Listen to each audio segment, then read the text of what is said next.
Buenos días muchachos, vamos hoy a comenzar con el ejercicio número 3 del método de las rotaciones. Como ven, esta estructura va a constar de 5 barras, una barra axialmente rígida y dos barras inercialmente rígidas. La barra BC y la barra EF serán completamente elásticas. Vemos que el apoyo o el nodo A es un empotramiento a tierra, al igual que el apoyo F, y el apoyo E es un patín móvil. Entonces, como sabemos y hemos visto en los ejemplos anteriores, nuestro primer paso para resolver este tipo de ejercicios debe ser determinar o establecer el sistema PP. Entonces, comencemos con el sistema PP. Primero que nada, la barra AC. Sabemos que esta barra es axialmente rígida, por lo tanto, en coordenadas del sistema PP poseerá solamente dos coordenadas, que van a ser las dos coordenadas de deformación transversal. Las vamos a pintar como siempre, en sentido positivo, es decir, giro antihorario, y le colocaremos coordenada número 1 y coordenada número 2. Luego vemos que existe la barra BC, es una barra completamente deformable, por lo tanto tendrá las tres coordenadas de desplazabilidad o de deformabilidad. Por ello, vamos a colocarle las tres coordenadas: coordenada número 3, coordenada número 4 y coordenada número 5, la deformación en sentido axial. Luego tenemos la barra CD, que es una barra inercialmente rígida. Por lo tanto, tendrá una sola coordenada de formabilidad, que es la coordenada número 6, axial al eje de la barra. Lo mismo ocurre con la barra DE, poseerá una sola coordenada, la coordenada número 7 de formación axial. Y al finalizar la barra EF. La barra EF es completamente elástica, por lo tanto, tendrá las tres coordenadas de formabilidad 8, 9 y la coordenada de deformación axial 10. Como vemos, en este sistema tiene 10 coordenadas del sistema PP, esta estructura, y por ello nuestra matriz A tendrá 10 filas. Sabemos entonces que luego de hallar el sistema PP, el siguiente paso para determinar la matriz A es hallar el sistema QQ. Sin embargo, para determinar este sistema, deberemos conocer o establecer cuáles son los modos de desplazabilidad, es decir, cuáles son los posibles desplazamientos que pueden producirse en las juntas de la estructura que sean independientes de todos los otros desplazamientos posibles. Por ello, como hemos hecho en todos los ejercicios, vamos a inspeccionar nodo a nodo cuáles desplazamientos pueden producirse y cumplen las, las condiciones de elasticidad de los miembros, es decir, cuáles movimientos no van en contra de estas condiciones. En primer caso vemos el nodo A, es un nodo rígido, completamente empotrado a tierra, por lo tanto, no tiene ninguna desplazabilidad. Luego, cuando pasamos al nodo B, vemos que al ser un patín empotrado, es decir, un patín que no permite la rotación, él va a poder desplazarse, este nodo va a poder desplazarse una unidad hacia la izquierda o hacia la derecha. En este caso lo colocaremos en sentido positivo hacia la derecha, y vemos que si el nodo B se desplaza a la derecha, la barra BC, que está unida a ella, es una barra completamente elástica. Esto significa que la barra podrá deformarse de cualquier forma y se cumpliría este movimiento o este desplazamiento de junta. ¿Cómo ocurriría este desplazamiento? De la siguiente forma: el nodo B se desplazará una unidad hacia la izquierda, quedando en la siguiente posición.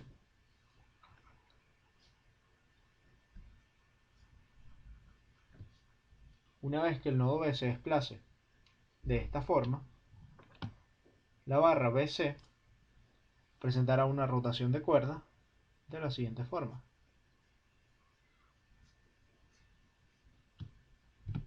¿Sí? Pasará de este estado inicial a este estado final. Y como sabemos que tanto el nodo C como el nodo B no van a girar en este caso porque la barra es completamente deformable y no necesita que gire, se presentará la siguiente deformación. En primer lugar, sabemos que infinitesimalmente los nodos son cuerpos rígidos. Por lo tanto, acercándonos al nodo no va a existir deformación. Lo mismo ocurre aquí. Como los nodos infinitesimalmente son cuerpos rígidos, no se van a producir deformación acercándonos al nodo. Luego sabemos que la barra va a pasar de esta posición inicial a la posición final. Por lo tanto, va a seguir una cierta curvatura que la va a llevar desde una posición inicial hacia una posición final.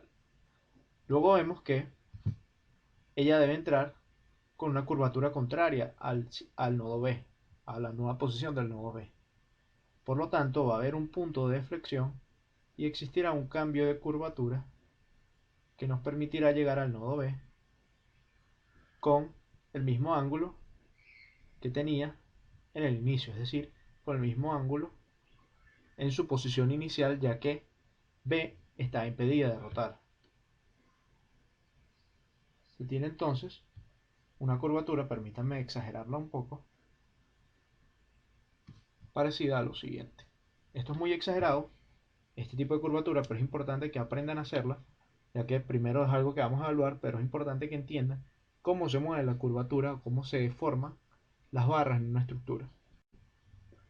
Ya que analizamos este primer modo, sabemos que deberemos, para analizar el siguiente modo, bloquear este desplazamiento horizontal en B, ya que ese desplazamiento o el siguiente modo de desplazamiento y todos los otros modos deben ser completamente independientes a este desplazamiento. Entonces, para estudiar o analizar el siguiente modo, lo que haremos es ir a nuestra estructura original y bloquear ese pequeño modo de desplazamiento, colocando, puede ser o un patín o también convirtiendo la junta en B en un empotramiento a tierra. En este caso simplemente voy a colocar un patín que restrinja el desplazamiento horizontal. Luego, ¿cuál es el siguiente desplazamiento que deberemos analizar? Deberemos analizar el desplazamiento horizontal en C. Lo primero que notamos si intentamos mover C horizontalmente es que la barra AC es una barra axialmente rígida. Por lo tanto, como el nodo A está empotrado a tierra, el desplazamiento que se produzca en AC debe ser completamente perpendicular a A para que se permita o para que este desplazamiento no produzca un alargamiento axial en A.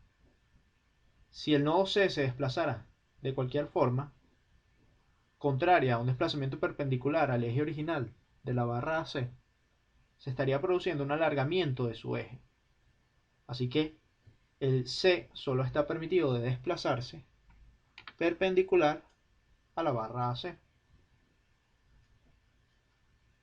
Debe conseguirse en algún punto perpendicular a esta línea, al eje de la barra AC. ¿Qué sabemos además? Además de eso sabemos que por el lado de la barra BC, al ser completamente deformable, se podría moverse en cualquier punto, así que ella no nos está añadiendo una restricción. Luego, sabemos que por el lado de la barra CD, se podría tratar de moverse en cualquier punto, siempre que el nodo C presente una rotación tal que no se produzca alguna curvatura o deformación transversal. Entonces, si tratamos de darle ese desplazamiento unitario AC hacia la derecha,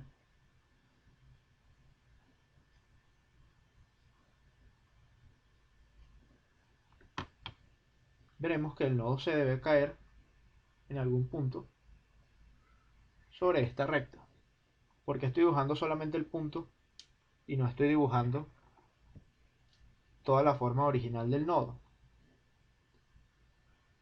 Veremos que, como les dije, como la barra CD es una barra inercialmente rígida, el nodo C deberá rotar, deberá producirse una rotación tal que la barra CD no se deforme transversalmente, sino solamente axial. Ahora, ese sería, o ese podría ser un posible desplazamiento. Sin embargo, uno también sencillo, más común, que se puede realizar es, sin rotar el nodo C, podemos tratar de evaluar en primer caso qué ocurriría si C no rotara. Si C no rota, sino que solamente se desplaza, vemos que la barra CD presentaría una deformación axial, pasando de esta longitud completa que tiene originalmente a una longitud muy corta, ¿sí? Más pequeña. En este caso el desplazamiento es muy exagerado. Sin embargo, ese cambio longitudinal sabemos que no es representativo en función de la longitud total. Sin embargo, aquí lo vemos muy exagerado. Vemos luego que la barra DE también es inercialmente rígida. Por lo tanto, solo permite deformaciones axiales. Deformaciones axiales. En este caso, podríamos tratar de alargar la barra DE haciendo que el nodo D baje, colocándose en esta posición.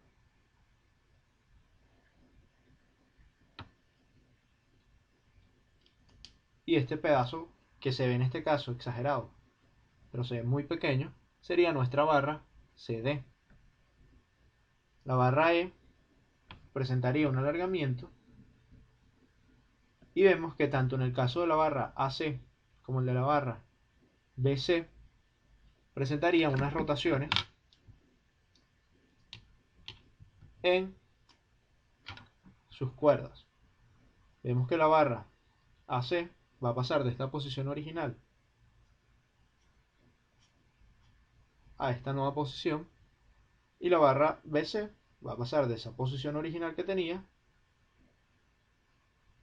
a esta nueva posición. Aquí tenemos a la barra CD y este pedazo alargado va a ser nuestra barra DE. Sabemos luego que por parte de la deformación que se produce, que A debe deformarse transversalmente. Primero, sabemos que este era el ángulo original en la junta, que no va a variar. Por lo tanto, empezando la curvatura, tiene que seguir esta curvatura hacia el eje de la barra. Y luego, para poder incorporarse al nodo C, debe haber un punto de inflexión y va a cambiar su curvatura hasta poder incorporarse al nodo C. Lo mismo ocurrirá con la barra D, con la barra BC. Sabemos que inicialmente ya tenía este ángulo que no va a variar, por lo tanto va a haber una curvatura desde aquí hasta el eje de la barra BC y luego va a cambiar la curvatura para poder incorporarse al nodo.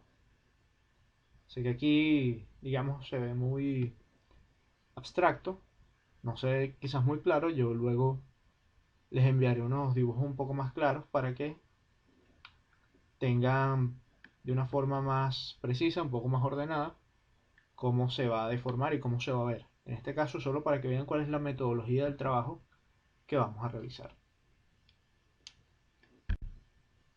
Ya vimos entonces que en el modo número 2, el desplazamiento independiente era el desplazamiento horizontal del nodo C. Por lo tanto, lo bloqueamos en este caso. Y recordamos que en ese modo de desplazamiento, el desplazamiento vertical dependía del desplazamiento horizontal. Por lo tanto, sabemos que no vamos a evaluar desplazamiento vertical en el nodo C, sino que evaluaremos su rotación. Si recuerdan, el nodo C tiene esta posición inicial y vamos a darle una rotación unitaria. Eso quiere decir que para el nodo C va a pasar, digamos, de esta posición original que tiene, voy a exagerar el nodo, y va a pasar a esta posición. ¿Sí? Muy exagerado, con un ángulo de rotación unitario. ¿Sí? Un ángulo de rotación 1, un ángulo de rotación 1. Igual aquí un ángulo de rotación 1. Ahora, ¿qué ocurre? Vemos que la barra AC, al ser una barra axialmente rígida, no tiene problema en deformarse transversalmente. Por lo tanto, simplemente se presentaría una deformación transversal en esa barra. Lo mismo ocurre con la barra BC, una barra completamente deformable. Por lo tanto, simplemente se presentará una deformación transversal. Ahora, vemos que nuestra barra CD tiene el inconveniente de que es una barra inercialmente rígida. Por lo tanto, en ella no pueden producirse deformaciones transversales. Sabemos entonces que si el nodo se rotó una unidad para que no se produzcan deformaciones transversales, la barra CD también debe rotar esa misma unidad. ¿Y cómo quedará la barra CD? Bueno, si la barra CD rota esa misma unidad, el eje de la barra va a pasar de esta posición a esta posición siguiendo el nodo. ¿De acuerdo? Va a pasar de esta posición a esta posición. Ahora vemos que tenemos el problema con la barra DE, que al ser también inercialmente rígida, no puede presentar deformaciones transversales y deberá rotar. Ahora, ¿cuánto deberá rotar? Bueno, si sabemos que el nodo D va a rotar lo mismo que la barra CD, una unidad, y la barra DE es también inercialmente rígida, va a rotar exactamente lo mismo que el nodo D, una unidad. Por lo tanto, el eje de la barra DE pasará de esta posición a esta posición. Y nos preguntaremos, bueno, ¿hasta dónde se va a estirar o recortar la barra DE?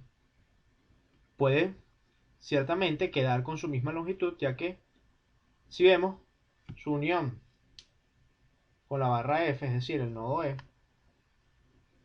tenemos que la barra F es completamente deformable. Por lo tanto, no habría ningún problema en que ella quedara con su misma longitud. Sin embargo, en este caso, no lo haremos así, sino que lo recortaremos, digamos, más o menos en la misma línea horizontal que se encontraba el nodo E, y lo colocaremos así. Recuerden que este ángulo que se forma en el nodo va a permanecer igual, va a ser el mismo ángulo que se forma en el nodo. Los nodos son cuerpos rígidos y indeformables completamente, por eso este ángulo de 90 se mantiene como este ángulo de 90, y es lo que hace que si la barra CD rota una unidad, la barra DE también deba rotar una unidad. Vemos que, ocurriendo todo esto, el eje de la barra F pasará de esta posición a esta posición. Y ahora, lo único que nos falta es colocar cuáles son las deformaciones o cómo se están deformando nuestras barras. Empezamos con AF. Sabemos que ella tenía esta posición original y va a pasar siguiendo una curvatura de aquí hasta esta curva que vemos por acá. Presentará aquí un punto de inflexión, ya que si sigue la misma curvatura daría esta vuelta, daría esta curva. Entonces debe pasar un punto de inflexión para poder unirse a el nodo C rotado. Lo mismo pasa con B, que presentará esta curvatura hacia afuera, un punto de inflexión y una curvatura cóncava para poder ajustarse al nuevo nodo rotado. Sabemos que I, la barra CD y la barra DE, al ser inicialmente rígidas, la imagen de su cuerda es su misma nueva imagen deformada. Y lo que único nos falta hacer es cómo se deformó la barra EF. Bueno, sabemos que este ángulo es completamente indeformable, ya que es el ángulo de la junta. Por lo tanto, si vemos, tiene una curvatura. Y aquí no es necesario hacer un punto de inflexión, porque esta misma curvatura nos lleva a juntarnos al nodo. Sé que es un poco exagerado, se ve un poco exagerado. Recordemos que todas estas curvaturas en realidad son ínfimas comparadas con las dimensiones de la estructura, pero hay que hacerlo exagerado para entender cómo se mueve o cómo se está deformando la estructura. Al analizar este cuarto modo, recordamos que el primer modo era el desplazamiento horizontal de B, por eso está impedido. El segundo y tercer modo era el desplazamiento horizontal y la rotación de C. Por eso colocamos aquí un patín empotrado, un patín que restringe la rotación de C. Y recordamos que el desplazamiento vertical de C dependía de su desplazamiento horizontal. Por lo tanto, veníamos a D a analizar cuáles eran los modos o cómo se podía desplazar ese nodo.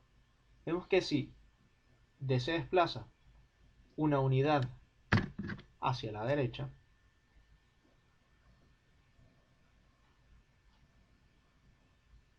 la barra CD, al ser inercialmente rígida, está presentando simplemente una deformación axial, que por sus condiciones de elasticidad es completamente permisible. Vemos que para evitar que la barra DE, también inercialmente rígida, presente alguna deformación transversal, podríamos tratar de mover el nodo E la misma distancia que se movió el nodo D, presentando o pasando el nodo E de esta posición a esta posición, moviéndose también una distancia unitaria. Ahora, ¿qué le ocurriría a DE? En ese caso, DE pasaría de esta posición inicial a esta posición y la barra F, que no nos preocupa ya que es una barra completamente deformable, simplemente pasaría de esta posición inicial a esta posición final. La barra CD simplemente se estaría alargando y vemos que es un desplazamiento completamente posible. Por lo tanto, lo único que nos queda es ver cómo se deforman nuestras barras. Sabemos que las barras inercialmente rígidas quedan como queda su cuerda, que está pintada en azul, y lo que nos interesa es ver cómo quedó la barra EF. La barra EF, si vemos este ángulo que se está manteniendo, mantenemos el ángulo en las juntas, ya que son cuerpos rígidos. La cuerda, la deformada, deberá empezar con esta curvatura, tener un punto de inflexión y pasar a cambiar de curvatura para poder unirse al nodo F. Y tendrá obviamente, digamos, un poco más arreglado y menos exagerado, pero una deformación de este tipo. Las barras que sabemos, las barras AC y BC, no presentarán ningún tipo de deformación, ya que los nodos que llegan a ellas, ni el nodo A, ni B, ni C, pueden desplazarse de ninguna forma. Por lo tanto, ellas quedan estables exactamente igual a como estaban originalmente. Como nuestro modo anterior era el desplazamiento horizontal de D, colocamos un patín horizontal ahí en el nodo D.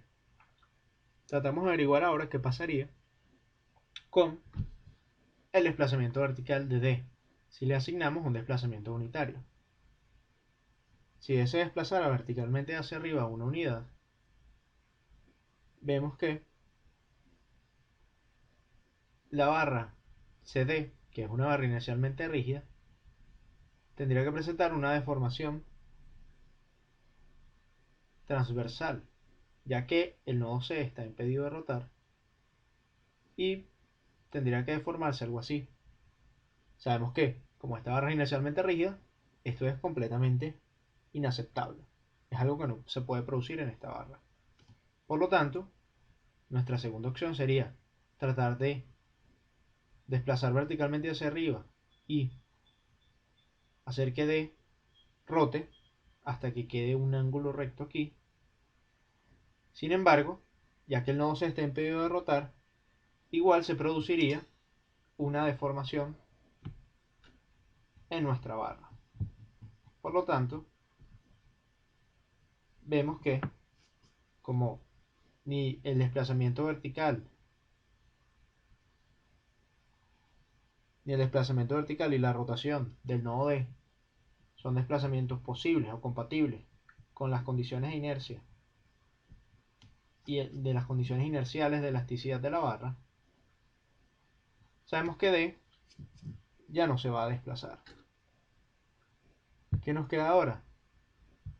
Buscar un desplazamiento en el nodo E.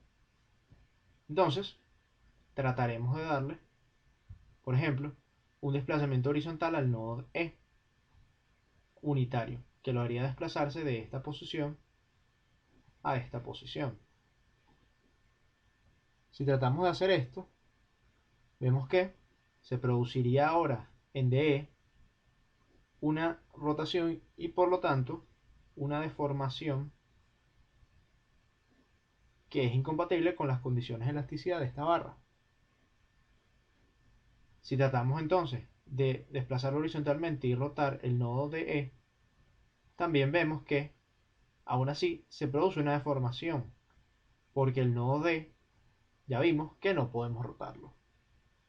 Al analizar esto, sabemos que el desplazamiento horizontal de E no es una opción como modo, porque no es compatible con las condiciones de elasticidad de la barra. ¿Qué ocurre ahora? Bueno, tratamos de mover verticalmente el nodo E y lo movemos una unidad. Si movemos al nodo E una unidad, vemos que ocurriría en la barra de E simplemente un alargamiento axial que es compatible con sus condiciones de elasticidad. Entonces, al mover una unidad este nodo, vemos que lo único que le está ocurriendo a la barra de E es que ella se está alargando. Entonces, pasa de esta posición a esta posición. Sabemos que la barra F no nos preocupa ya que ella es completamente deformable. Por lo tanto, pasa de su posición inicial a esta posición. Esta será la cuerda de EF, que presenta una rotación de cuerda, y finalmente lo que nos interesa es buscar cómo se deforma. Sabemos que la barra de E se está alargando y la barra F va a pasar a tener una curvatura que debe seguir esta concavidad, va a tener un punto de inflexión y luego va a pasar a convexa, presentando esta forma inicial, esa forma final. ¿Sí? Ninguna de las otras barras va a tener deformación, quedará exactamente igual, y entonces solo se alarga de E y se deforma EF. Traten de analizar los siguientes modos, es decir, conseguir un siguiente modo, pero el siguiente modo que tendríamos que conseguir es la rotación de EF, del nodo E, perdón. Que ya al saber que la barra de E es inercialmente rígida y D no se puede desplazar, vemos que esa rotación es completamente incompatible con la condición de inercialmente rígida de la barra de E. Por lo tanto, este sería nuestro último modo, el desplazamiento vertical del nodo E. Y vemos que tendríamos entonces 5 modos o coordenadas generalizadas de desplazamiento en nuestra estructura.